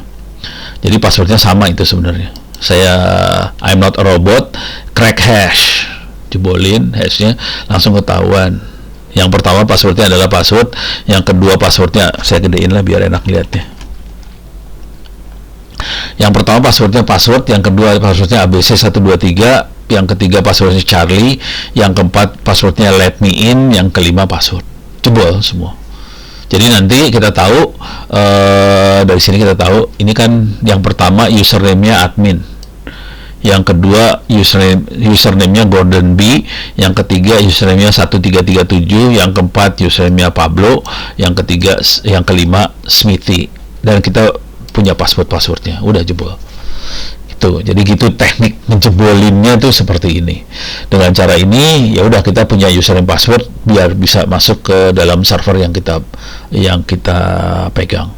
Jadi kadang-kadang password itu walaupun kita berusaha nyimpen apa segala macam, random segala macam, kalau si programmernya abai, nggak pinter, ya jebolnya bisa kayak gini.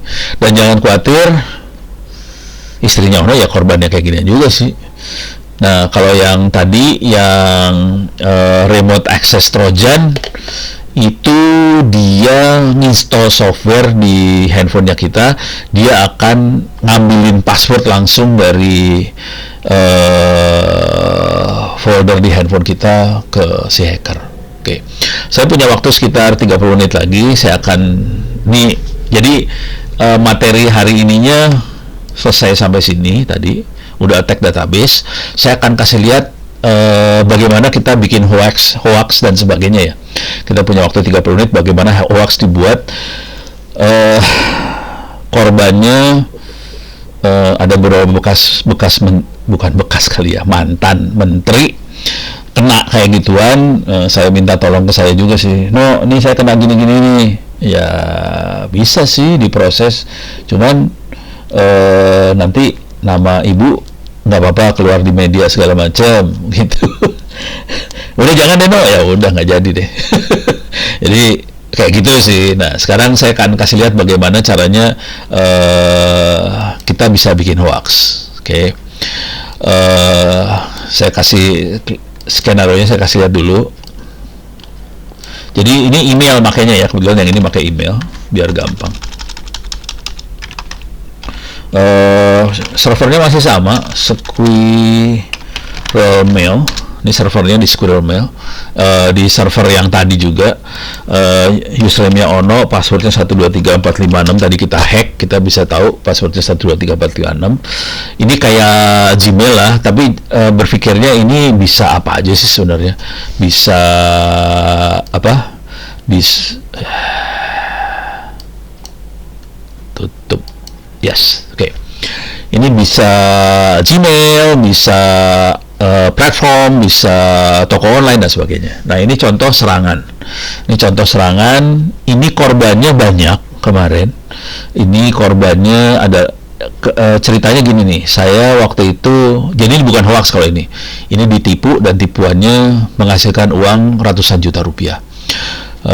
Korbannya adalah nasabah BCA banyak banget. BCA-nya nggak salah, yang salah nasabahnya. Jadi gini, si nasabah BCA ini orang-orang bisnis, mereka melakukan transaksi dengan pabrik yang ada di Cina lah, pabrik apa segala macam di Cina, dan mereka transaksinya pakai email doang sih. Jadi dia cuma email pabrik, saya pesen apa sepatu atau apa sekian kontainer dong. Pabriknya bilang oke, pesanan Anda sepatu misalnya 3 kontainer sudah dikirim, silakan kirim pembayarannya ke nomor bank account ini. Nah, komunikasinya pakai email, dan kebetulan teknik emailnya tidak diamankan, tidak bikin secure. Akibatnya si hacker bisa ngelihat apa yang ditransaksikan. Nah, waktu si orang Indonesia ngorder, si hacker jawab, order Anda udah nah ini jawaban dari si hackernya nih sebenarnya. Dear Finance Officer, your order consisting sekian garpu, sekian lampu has been shipped to Indonesia by container expected to arrive kapan? Please transfer payment ke Bank of China nomor sekian. Oke. Karena emailnya bener ke kita dengan tulisan yang sopan seperti ini kirimnya ke orang finance, bener-bener finance. Udah gitu orang finance yang nerima ini langsung dia transfer tuh duit berapa ratus juta gitu. Ini waktu itu jadi kejadiannya adalah saya diajak sama teman-teman BCA, bisa nggak jalan bareng nerangin ke orang-orang bahwa, nah kalau udah misalnya si orang finance itu ngasih perintah ke BCA tolong transfer sekian ratus juta ke pabrik ini, ya BCA kan karena dikasih perintah ya dia kerjain kan, dia nggak akan mikir sisanya, jadi dia langsung kerjain, duit ditransfer. Nah bayangkan kalau duit sudah ditransfer ya nggak bisa ditarik balik kan, ya udah hilang. Padahal ini nomor account bank segala macamnya itu punyanya hackernya, bukan punya pabriknya. Ditransfer ya bubar ceritanya langsung, dan itu nggak bisa ditarik, dan korbannya banyak. Jadi waktu itu saya jalan sama BCA ngasih seminar workshop bentuknya demo seperti ini, saya kasih lihat. Langsung selesai, langsung saya dirubung sama orang-orang itu. Ya Pak, ini yang kejadian sama saya langsung. Nah, ini BCA. Dengan cara yang sama kita bisa pakai ini buat hoax dan sebagainya. Oke, saya akan demoin hoax sekarang. Caranya sama sih sebenarnya, cuman beritanya aja yang ini saya delete aja mailnya. Ya, sekarang inboxnya kosong. Oke, saya akan. Ini kalau ada pertanyaan silakan tulis di tulis di chat ya pertanyaannya. Dari tadi nggak ada yang nanya, takutnya pada stres. Kalau ada pertanyaan silakan tulis di chat. Saya akan demoin bagaimana cara ngirim seperti itu, dan tapi bentuknya hoax. Oke, bukan nipu, yang ini beda. Oke, saya akan keluar di sini. Nih, keluar, quit. Jangan quit deh. Saya biar dulu aja. Saya pakai ini aja deh. Oke, saya gedein. Saya akan sadap sekalian lah, biar seru. Saya akan sadap ya, ini saya akan sadap. Wireshark-nya masih hidup. Mana Wireshark teh? Oke, saya akan capture, start lagi, continue with the saving. Oke, Wireshark-nya jalan, dia nangkap lagi. Sekarang saya akan melakukan pengiriman email hoaxnya tadi. Telnet ke 192.168.0.209, portnya 25. 25 adalah portnya email. Saya akan kirim ke sana, langsung dia udah respons, mail servernya udah ready, siap untuk nerima. Nah, saya akan melakukan komunikasi dengan tata cara komunikasi kirim email yang ini semua didokumentasikan di internet sih sebetulnya. Oke. Jadi dokumentasi tata caranya saya harus kasih kata ini dulu, hello, saya siapa? Misal saya adalah maritim.go.id. Bisa. Salah. maritim.go.id. Jadi bisa kayak gini. Seenaknya aja sih. Enter. Itu hello-nya bisa diganti apa aja sih sebenarnya. Dia bilang saya adalah server lokal, nggak masalah. Terus saya akan bilangin email from. Misalnya Prabowo at presidenri.go.id. Saya bisa jadi Prabowo, saya enaknya. Servernya nggak. Bayangkan saya kirim ini ke emailnya menteri Anda gitu kan. Teman, kalau ini karena servernya Ono, ya cuma bisa ke Ono doang nih, minta maaf aja, nggak bisa ke menterinya Anda nih. Korban.com. Ini kebetulan nama mesinnya korban.com. Ya, jadi siap.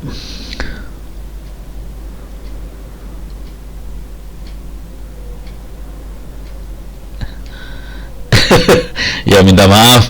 Sebenarnya ya ini ada Pak Ervan ya minta maaf kalau tulisannya roaming. Anda baca tulisan saya roaming nggak? Tapi intinya saya pengen nyampein bahwa orang nyerang seperti ini sih. Kita bisa diserang, kita bisa ditipu dengan cara seperti ini. Ini jangan dimasukin ke hati. ini bahasa yang tidak manusiawinya, ini yang bikin orang roaming. Tapi hacker ini, berarti ini saya nyerangnya nggak pakai aplikasi ya. Saya melakukan serangan tanpa aplikasi. Saya ngetik doang, tanpa aplikasi apa-apa. Saya nyerang di sini. Sekarang saya akan ngirim datanya buat nipunya. Jadi caranya cuma gini aja. Saya bikin email bohongan from Prabowo at presidenri.go.id gitu ya. Tuh misalnya Bapak Menteri Maritim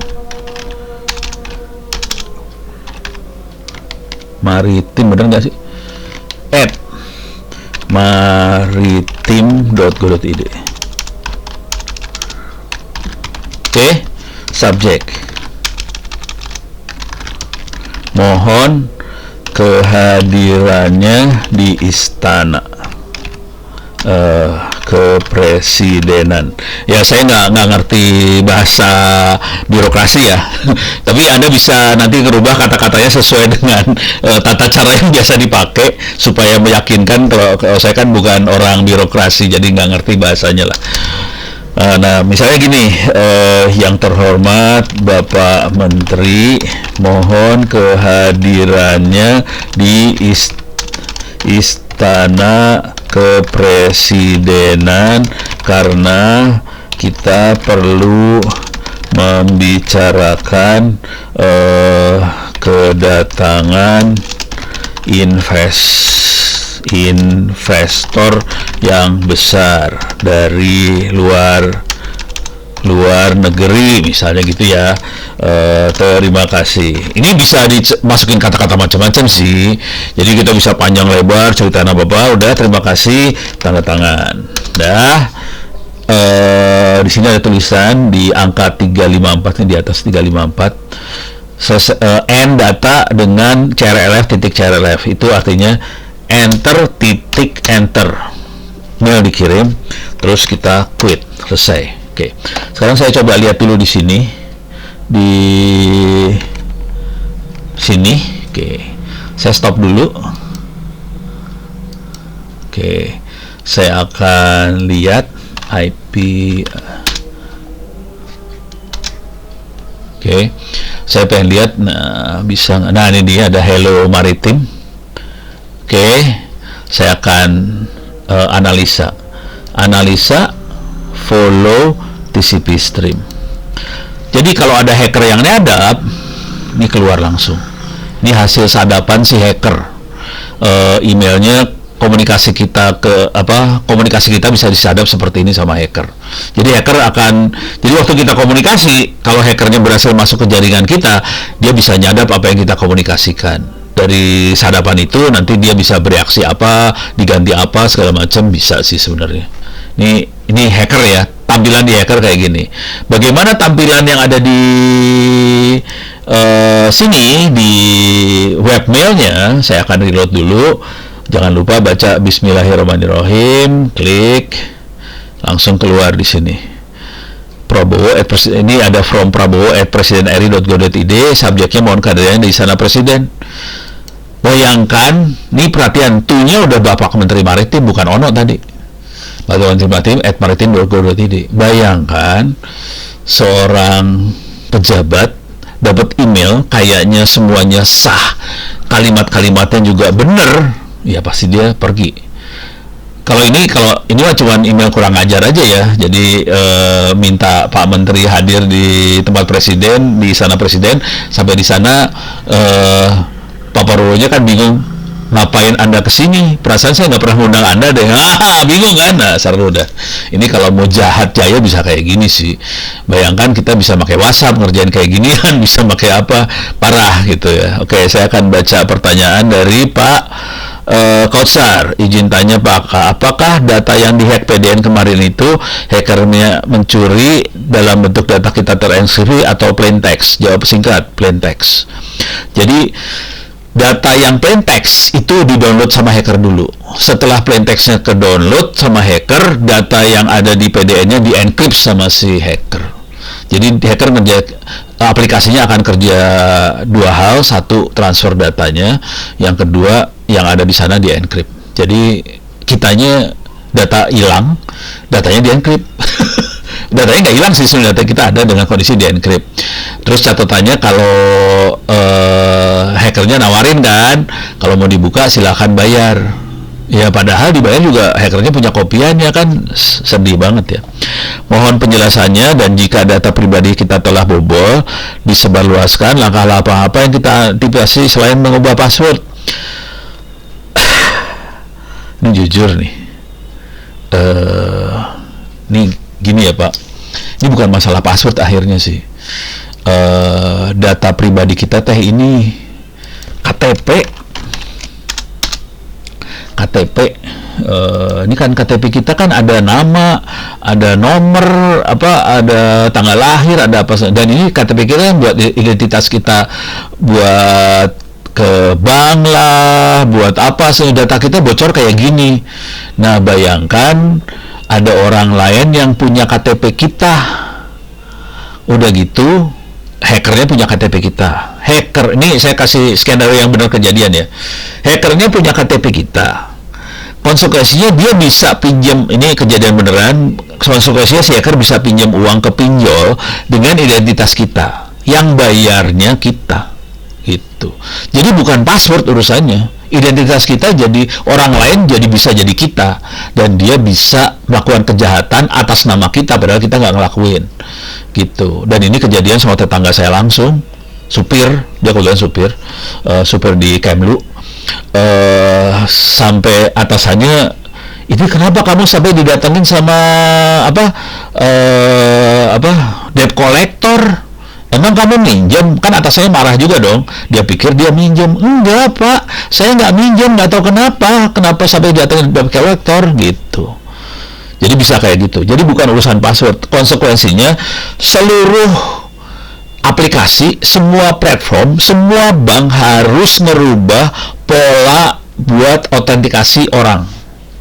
Karena KTP-nya jebol. Jadi kita tidak bisa lagi mengandalkan KTP aja untuk sebagai identitas, karena si KTP nggak menjamin bahwa itu orang benernya gitu, karena KTP-nya udah jebol. Itu masalahnya. Jadi bukan password urusannya. Jadi saya ngeri sih sebenarnya kalau udah ngerti ya, saya udah takut sih, asli saya takut sih sebenarnya. Mudah-mudahan saya tidak terlalu nakutin Pak Kautsar ya. Ini Pak Ervan. Pak, dulu saya punya FB dan email dihack. Sekarang saya tidak bisa menggunakannya lagi. Mohon pencerahan kenapa itu bisa terjadi dan bagaimana solusinya. Ya udah serem sih. Jadi maaf ya, Ibu Susi. Ya sok kumaha. Namanya bukan Pak Ervan, Ibu Susi Pak. Oh punten Bu Susi, aduh maaf. Nggak dilanjut Pak. Ya aduh maaf Bu Susi.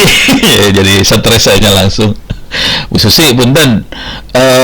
Jadi kalau udah kayak gitu harus ngomong sama adminnya sih sebenarnya, Bu. Admin si FB atau email. Biasanya mereka nggak percaya bahwa itu punya kita, karena dia nggak punya catatan bahwa itu punya kita. Jadi solusinya, kalau dia punya catatan, kalau emang kita bisa meyakinkan bahwa itu punya kita, dia akan balikin. Cuman itu susah biasanya. Biasanya cara yang saya sering kerjain cuman gini aja. Saya bilang ke adminnya FB, admin FB, di FB juga ada sih sebenarnya. Coba. Saya coba ya. Facebook report hack. Jadi kita paling cuman bisa lapor aja. Ini akun keren edit lagi. Facebook di hack. Nah, di Facebook ada fasilitas help center, ngasih tahu bahwa akunnya di hack gitu ya. Ini ada cara recovernya segala macam. Oke. Cuman intinya si Facebook harus ngeyakinin bahwa itu punya kita. Dan ini agak susah gampang buat meyakinkan Facebook bahwa itu akunnya punya kita. Jadi taktik yang biasa saya pakai udah harus direlain aja. Saya bilang Facebook itu akun dihack loh, tolong dimatiin aja akun itu. Jadi akhirnya gitu sih, kita matiin akun di Facebook kepaksa. Makanya kalau saya tidak akan pakai Facebook. Kalau Bapak Ibu perhatikan email saya tadi pakai Indonet ya saya, karena saya kenal sama adminnya, jadi saya pakai akunnya Indonesia. Kalau yang luar biasanya saya pakai komunikasi nggak terlalu serius, Gmail segala macam saya pakai nggak serius. Tapi kalau yang serius saya pakai yang adminnya saya kenal. Jadi kalau ada apa-apa saya ngomong sama admin langsung, admin ini akun lagi dihack, tolong dibenerin dong gitu. Jadi, dan itu biasanya saya pakai server Indonesia. Jadi betul-betul kenal gitu. Minta maaf sih kalau udah kayak gitu, mereka rada rese banget sih. Karena mereka harus yakinin bahwa itu yang punya kita. Soalnya semua orang kan bisa bohong. Ini punya saya, tolong dibalik dong. Padahal punya teman orang. Saat ini kumaha ngomongnya, iya Bu, ngomongnya pakai bahasa Inggris Bu, itu yang bikin pusing sama Facebook teh. Jujur saya bukan kena hack waktu itu, saya diblokir sama Facebook karena saya dianggap spammer sama Facebook. Akhirnya saya harus berargumentasi sama dia pakai bahasa Inggris. Jadi harus komunikasi masih bahasa Inggris Bu kalau di Facebook. Ya pokoknya kalau Facebook, Gmail dan sebagainya, kalau mau nyoba, iya Facebook adminnya ada di Singapura sih. Kalau mau serius banget ke Singapura, ke Facebook Singapura, langsung datang. Kalau di Facebook Indonesia, dia cuman kantor buat nyari ini sih, kantor nyari iklan. Jadi dia urusan ini Singapura yang nge-handle, bukan Facebook Indonesia. Jadi Facebook ada kantornya di Indonesia, cuman dia nggak nge-handle gini, dia cuma nampung aja di forward ke Singapura. Jadi kalau mau ngomong langsung sama admin di Singapura sih, gitu Bu. Aduh, pusing saya juga kalau udah kayak gitu. Punten. Solusinya rada-rada tidak solutif lah. Minta maaf banget, aduh. Ini Pak Ali ya. Jika kita terpaksa harus pakai public wifi karena tidak ada seluler, gimana caranya agar aman? Apakah kita menggunakan VPN berbayar saat akses publik menjamin keamanan data? Oke, VPN berbayar lebih aman dari VPN gratis. Ya, betul. Lebih aman lagi kalau kantor kita punya VPN server. Sebetulnya itu sih. Kalau saya bikin VPN server sendiri akhirnya. Jadi ya udah, itu lebih aman banget. Tapi urutannya gini ya, VPN gratis kalau bisa nggak dipakai, pokoknya semua yang tidak dienkripsi nggak dipakai. VPN berbayar ya oke lah, VPN kantor lebih bagus kalau adminnya kita tahu, kita kenal baik dengan kalau di kantor kan biasanya kita kenal ya. Kalau saya akan kayak gitu. Cuman tetap kalau bisa, kalau pakai wifi publik jangan melakukan transaksi juga sih. Kalau kita cuman buat upload laporan ke kantor mungkin masih bisa, cuma transaksi bank segala macam agak ngeri-ngeri. Kami para hacker teh kadang-kadang bisa ngejebolin VPN sih. Biasanya kita pakai, jadi kalau pakai HTTPS VPN kita jebolin pakai ini sih ilmunya, pakai MITM. Ini man in the middle attack, kita bisa nyerang VPN, bisa nyerang HTTPS. Jadi bisa diserang sih. Kalau hackernya jago ya. Jadi kita pakai VPN ya jebol juga sih. Ngeri sih kalau udah tahu caranya. gitu. Kita pakai doa aja, mudah-mudahan nggak ada hacker yang pinter gitu aja. Itu. Yang kedua, bagaimana cara kita ngecek file APK tertentu yang kita download website dari kiriman WA, bukan dari Play Store, mengandung kode berbahaya, berpotensi mencuri data akses perangkat kita. Oke. Ini bisa dicek, cuman yang ngecek harus orang yang profesional. Kalau kita masih pemula, sebaiknya jangan melakukan hal seperti itu. Jadi,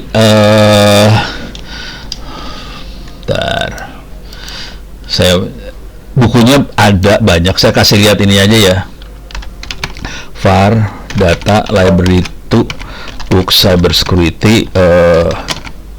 Ini ada buku-buku bagaimana cara kita menganalisa virus, ransomware dan sebagainya.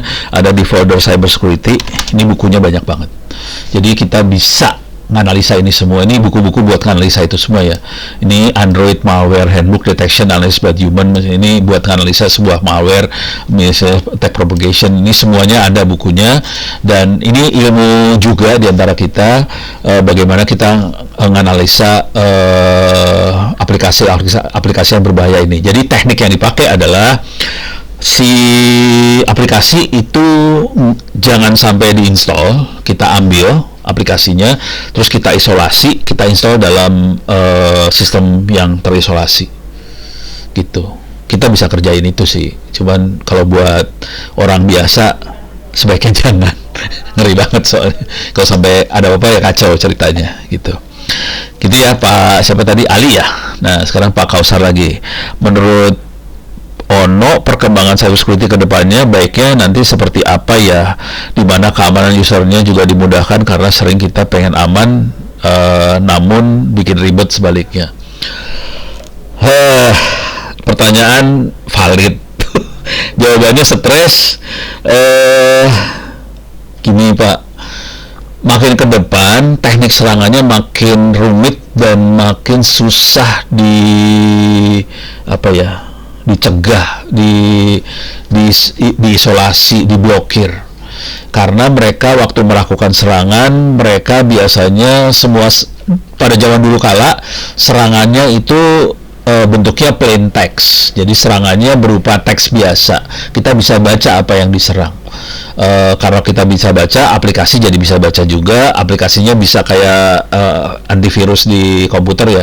Antivirus kan cara kerjanya, kalau ada virus yang ada angka 1, 2, 3, 4 berarti virus ini. Yang ada teks apa, virus ini. Jadi antivirus kerjanya kayak gitu. Jadi dia ada code-nya seperti ini, virusnya apa. Sama serangan di jaringan juga, kalau code-nya seperti ini serangan apa. Itu cara kerja intrusion detection system di jaringan, kira-kira gitu. Semakin kesini, kalau kita perhatiin, kalau kita nge-web segala macam kan makanya HTTPS. Termasuk hackernya pakai HTTPS. HTTPS itu nggak bisa dideteksi. Kita lagi ngapain tuh nggak bisa. Memang HTTPS kan dibikin supaya kita aman.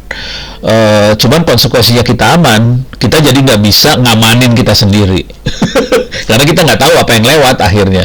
Akibatnya kita harus mulai ngembangin ilmu-ilmu lagi. Ini perkembangan ilmu ya. Kita lagi ngembangin ilmu-ilmu lagi gimana mendeteksi serangan itu pakai artificial intelligence. Jadi itu lagi ilmu yang lagi berkembang sekarang. Itu dari sisi teknologi cybersecurity-nya ke depannya seperti itu. Nah, sekarang dari sisi usernya seperti apa?